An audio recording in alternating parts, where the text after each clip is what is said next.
Okay, so 2020 may not have been the best year for all of us, but it was a pretty good year for tech. I mean, we saw lots of cool stuff get announced and released, and I'm doing this video to recap and review all of the nice stuff we've seen. Alright, so the year kicked off with CES, and we saw some pretty cool concepts and product announcements. This was when we first saw TCL's concept foldables, and most cool I think was the rollable smartphone idea. The idea of having exactly the amount of screen you want with no hinge was pretty amazing. On the topic of flexible phones, in February we saw what many called the best foldable yet, the Galaxy Z Flip. Now this and the Moto Razr were a new type of foldable that instead of giving you more screen in the same form factor, gave you the same amount of screen in a much smaller form factor. This did launch at $1,400, a lot cheaper than the Galaxy Fold, but still compromised on a lot of flagship features. Personally, I don't think this is the way forward for foldables. I don't think many people need their phone to be that small, and I don't think they would be willing to pay such a high price just for that feature. Now, March was a pretty busy month for tech.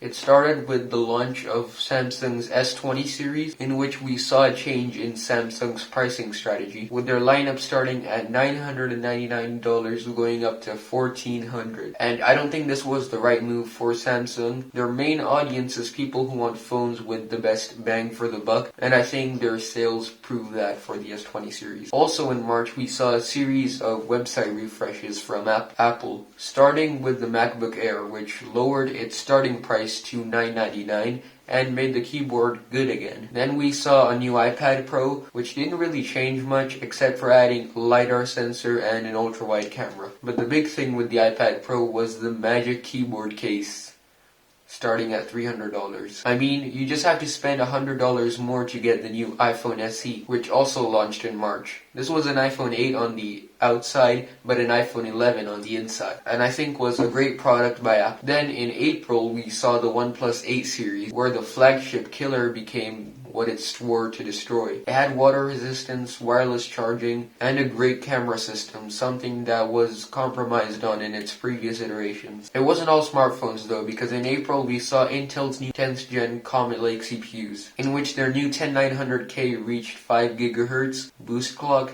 and they introduced hyper-threading to almost all of their lineup. But they were still stuck on 14 nanometers. Plus.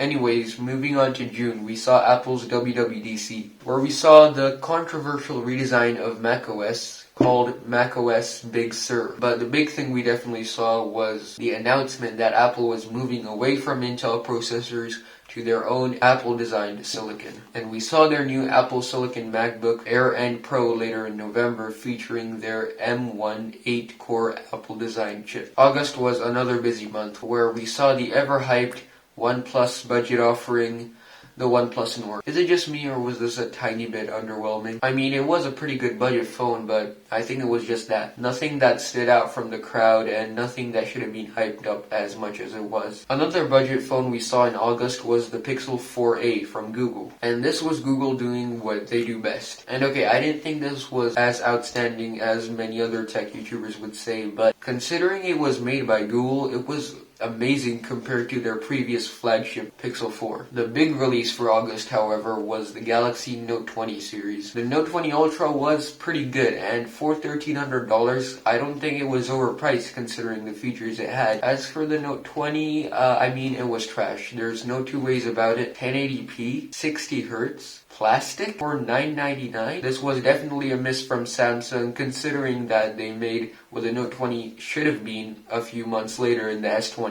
FE. On the topic of Samsung, in September they launched their highly anticipated successor to the Galaxy Fold, the Galaxy Z Fold 2 5G. Not a great name, but it was a pretty great second-gen product to one of the most innovative phones of 2019. They even kept the price the same, but it's still too much, even for what you are getting. Moving to the PC world, in September we saw the unveiling of the RTX 3000 series, a generational upgrade from their RTX 2000 series. In fact, the $500 RTX 3070 beat the flagship 2080 Ti in performance. These were pretty amazing GPUs if you could get your hands on them. Then in October we saw the long-awaited super cycle to the iPhones, which also ended up being pretty underwhelming. Well, I'll give Apple credit. The iPhone 12 regular and the iPhone 12 mini were given OLED displays, something never seen on an iPhone before that was cheaper than $1,000. As for the flagships, it's a different story. These were definitely iterative, and their most flagship feature, 5G, doesn't even have that much coverage. The Pixel this year took the opposite approach of Samsung and OnePlus and decided to make their flagships cheaper while compromising on some of the kinda useless features of the Pixel 4. And I think this was a step in the right direction for Google. Then, near the end of the year, AMD announced their Zen 3 processors. And Ryzen CPUs have always beat Intel in multi-core performance. But with Zen 3, they even beat Intel in single-core. Intel can't catch a break. First Apple, now AMD. Moving on, in November, the next-gen consoles became available. Just because they're available doesn't mean you can actually buy them. This has been a running theme of tech products in 2020. Regardless, these consoles had some amazing specs, and most impressively, some amazing price to performance. Yeah, so that was the timeline of what tech came out in 2020. I think this year was great